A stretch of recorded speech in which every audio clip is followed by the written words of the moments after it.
अवधेश जी, मैं सीधे ये पूछ रही हूँ कि अगर मैंने एक ये उदाहरण इसलिए दिया कि शीर्ष नेता की गिरफ्तारी हो जाती है, लेकिन दिल्ली में ईडी के अफसरों पर कोई हमला नहीं हुआ।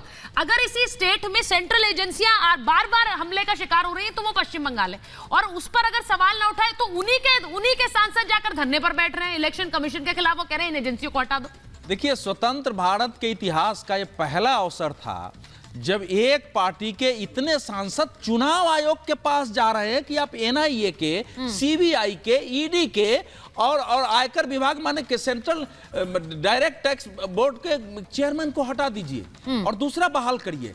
ये पढ़े लिखे लोग हैं, इन सब अधिकारियों के बहाली के कुछ नियम हैं। अरे सुनिए, अरे भाई बीच में मत बोलिए। इन सब अधिकारियों के बहाली के नियम है, प्राइम मिनिस्टर की अध्यक्षता में कमेटी बनती है, सब इनका अपॉइंटमेंट होता है। इलेक्शन कमीशन को इलेक्शन के दौरान राज्य की सारी मशीनरी को उपयोग करने का अधिकार है। अगर कोई अधिकारी इलेक्शन की दृष्टि से संदिग्ध कदम उठाता है तो उसको काम से हटाने, उसके जगह पर दूसरे के प्रतिनियुक्ति का अधिकार उसको है। लेकिन आज तक कभी ऐसा नहीं हुआ है कि सेंट्रल एजेंसी के किसी हेड को इलेक्शन कमीशन हटा के और नियुक्त कर दे। तो यह पहली बार ऐसा हुआ है और इसमें देश को हैरत होना चाहिए। बाकी पार्टियां उसका समर्थन कर रही है। अब देखिए, बसी जिस मामले की अभी चर्चा हो रही है मेदिनीपुर की, 2022 में एक घर में विस्फोट हुआ था और विस्फोट इतना तगड़ा था कि 3 लोग के चीथड़े उड़ गए और उसके अंग 1.5 किलोमीटर दूर पाए गए थे। आप सोचिए, 1.5 किलोमीटर दूर पश्चिम बंगाल की पुलिस ने पकड़ा। जब जांच नहीं हो रही थी तो हाई कोर्ट ने एनआईए का आदेश दिया कि आप इसकी जांच करो। 2 लोग घायल होकर फरार थे, संबंध से आ नहीं रहे थे, पुलिस उनको प्रोटेक्शन दे रही थी, तो उनके यहां तो रात में ही छापा पड़ेगा ना। तो छापा डालने गया तो अटैक भी करो, और वहां यही नहीं होता है। जो छापा डालने वाले अधिकारी हैं उनके खिलाफ एफआईआर होता है, एफआईआर होती है, उनके खिलाफ एफआईआर हो रहा है। अब जांच एजेंसियां इन परिस्थितियों में सुनील जी कैसे काम करेंगी जब अगर कोई जांच एजेंसी जा रही है उसके खिलाफ ही एफआईआर हो रही है? ये एक अलग सा एक प्रेसिडेंट, जो हम कहते हैं उदाहरण सेट करना है, वो हो रहा है। मैं एक बार जरा सिर्फ लाइनें पढ़ना चाह रही हूँ सुनील जी, उससे पहले आप प्रतिक्रिया दें। राजनीति से सरकार का कामकाज प्रभावित होता है, अदालतों का नहीं, ये कोर्ट ने कहा है। कोर्ट किसी बाहरी कारण से प्रभावित नहीं होता या दबाव में काम नहीं करता है। ईडी के पास पर्याप्त सामग्री थी जिसके आधार पर अरविंद केजरीवाल की गिरफ्तारी हुई है, ये कोर्ट ने कहा है। अब सीधी बात यह है कि अगर इसमें राजनीतिक प्रतिद्वंदिता की झलक कोर्ट को नजर आती तो कोर्ट उस पर भी टिप्पणी कर सकता था कि आपके पास कहां ऐसे सबूत मिले हैं जिनके आधार पर आपने अरविंद केजरीवाल को गिरफ्तार कर लिया। सुनील जी, देखिए सुचारता जी, ये आप सच कह रही हैं कि हम आप माननीय न्यायालय पर कोई टिप्पणी नहीं कर सकते, लेकिन क्या हमने आपने इस देश ने सर्वोच्च न्यायालय के न्यायाधीशों को अपनी बेबसी व्यक्त करते इस देश ने देखा है, दुनिया ने देखा है। हालांकि वो शर्मसार करने वाली घटना थी कि दुनिया का सबसे बड़ा लोकतांत्रिक देश और उसके उच्च जो न्यायाधीश हैं, सर्वोच्च न्यायालय के न्यायाधीश हैं, वो बेबसी मीडिया के माध्यम से अपनी बात कह रहे थे। हमें कोर्ट पर कुछ नहीं कहना, हम केवल अभी हरीश जी को सुन रहे थे, वो ये कह रहे थे कि किसी भी मुख्यमंत्री के लिए अलग से कानून नहीं है। इस बात को हम स्वीकार कर रहे हैं। आम आदमी हो, विधायक हो, सांसद हो, मंत्री हो, मुख्यमंत्री हो, प्रधानमंत्री हो, अगर वो बेईमानी कर रहा है, भ्रष्टाचार कर रहा है या देश के खिलाफ साजिश कर रहा है, देश को कमजोर कर रहा है, उसको देर सवेर एक दिन जेल जाना ही पड़ेगा। ये हमारे देश के संविधान में और कानून की ताकत है। सही बात।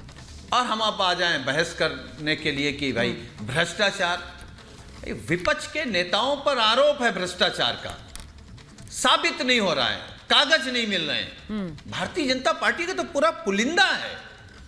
एसबीआई ने तो दे दिया, पहले बेचारी नहीं दे रही थी एसबीआई, लेकिन जब सर्वोच्च न्यायालय के थप्पड़ पे थप्पड़ बयान पे पड़े तो सरकार भी होश में आ गई और एसबीआई भी होश में आ गई। और एसबीआई ने पूरा रंगदारी का जो हरीश जी पूछे, हरीश जी आप सवाल पूछना चाह रहे हैं। पूरा रंगदारी का जो चिट्ठा है वो देश के सामने आ गया। देश के बहुत से लोग आप बोल लीजिएगा। सुनील भाई, एक सवाल देश के पूछूंगा। बहुत अच्छा से वो लोग कंप्लीट कर ले हरीश जी वो बात रख ले फिर सवाल पूछिए एक बार वो बात जो पूरी कर रहे भारतीय हैं। जनता पार्टी के नेताओं को ईमानदार मानते थे, उन्होंने अपना सर पकड़ लिया, कहा रे जिसको हम राष्ट्रवादी मानते हैं, जिसको हम ईमानदार मानते हैं, जिस पर लोग कहते हैं 1 रुपए का आरोप नहीं है, वो पूरी भारतीय जनता पार्टी बेईमानों की सरगना हो गई। पूरा देश में ईडी और सीबीआई और सारी एजेंसियां लगा के रंगदारी कर रहे हैं। ये रंगदारी एक सवाल का जवाब दे दो प्लीज। छोटे मोटे जो माफिया होते हैं वो क्या करते थे, लेकिन पूरे देश के स्तर पर अगर रंगदारी किसी ने किया है तो धन्य है भारतीय जनता पार्टी, धन्य है ऐसे राष्ट्रवादी। ठीक है पूछिए सवाल हरीश जी सवाल पूछिए एक सवाल का जवाब दे दो हरीश जी सवाल पूछिए। एक सवाल का जवाब सिर्फ इस आपके ईडी से मतभेद हो सकते हैं, हाँ। आपके एनआईए से मतभेद हो सकते हैं, लेकिन क्या आप एनआईए एजेंसी या ईडी की एजेंसी के ऊपर अगर हिंसा होती है, उनके साथ मारपीट होती है, क्या आप उसका समर्थन करते हैं? मुझे हाँ या ना जवाब चाहिए, बस हाँ या ना। जिस प्रकार की एनआईए की घटना हुई वहां पे, बिल्कुल नहीं, कभी नहीं, 1% नहीं। टीएमसी के गुंडों ने वहां किया, हिंसा का कोई समर्थन कर सकता है? टीएमसी के जो गुंडों ने कोई नहीं। अगर सुनिए हरीश जी, अगर ये जांच एजेंसियां न होती, एक आम आदमी पर भी अगर कोई घटना होती है तब भी हम उसकी निंदा करते। तो टीएमसी ने ठीक है। किया, हम क्या जो उसको समर्थन करते हैं? अंदर से वही बाहर से। समस्या ये है भाजपा जैसे नहीं है। बंगाल में हुआ, सुनील जी समस्या ये है कि जब साथ आ जाते हैं हम जो बोलते तब हैं दूसरे वही के करते हैं। आरोपों का बोझ भी हमें उठाना पड़ता है। अब अगर ये आरोप टीएमसी पर लग रहे हैं, आरोप आम आदमी पार्टी पर लग रहा है, तो वो सीधे एक प्रत्यक्ष रूप से आप पर भी लग रहा है, क्योंकि हाथ तो साथ में पकड़कर आप लोग आगे बढ़े तो वो आरोप आप पर लगेंगे ना। हाँ।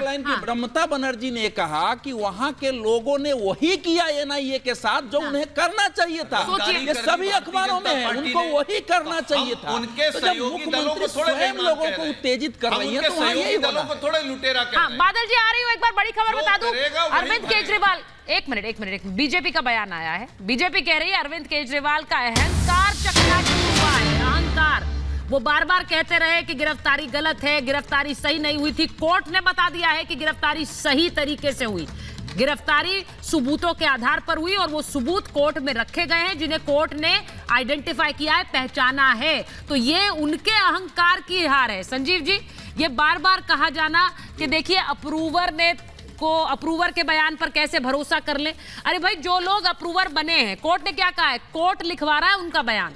आप कोर्ट पर सवाल उठाते हैं अप्रूवर के बयान पर। वो ये भी कह रहे हैं, सुन लीजिए, मैं जरा एक बार बता दूं कि हाईकोर्ट ने कहा कि ईडी ने पर्याप्त सबूत दिए हैं। गोवा के उम्मीदवार का बयान दर्ज किया किसने किया है? कोर्ट ने किया है, जिसने उनसे पैसे की बात स्वीकारी है। सुचारिता, यहाँ बैठे जो लोग भी कोर्ट के इस डिसीजन पर फुदक रहे हैं, वो उन लोगों को याद दिलाते हैं राहुल गांधी के मामले में क्या हुआ था। कोर्ट ने ही फैसला दिया था ना। कितनी आनन फानन में उनको सदन से बाहर का रास्ता दिखा दिया गया, घर से बाहर कर दिया गया। जब तक अगली अदालतें या बड़ी अदालतें बाकी हैं, तब तक उम्मीद की किरण रहती है कि हमें फैसला मिलेगा और निचली अदालतों के गलतियों को ऊपरी अदालतें दुरुस्त करती हैं। इससे कई बार ऐसा हुआ है, तो अभी फुदकने की जरूरत नहीं है। निश्चित तौर पर एक अदालत में एक कार्रवाई हुई है, उस पर फैसला आया है, उस पर ज़्यादा टिप्पणी नहीं करेंगे। लेकिन आखिरी सत्य, अंतिम सत्य यही मान के जो भारतीय जनता पार्टी लगातार हमलावर होने का प्रयास कर रही है, कई बार भारतीय जनता पार्टी के चेहरे पर कालिख पुती है।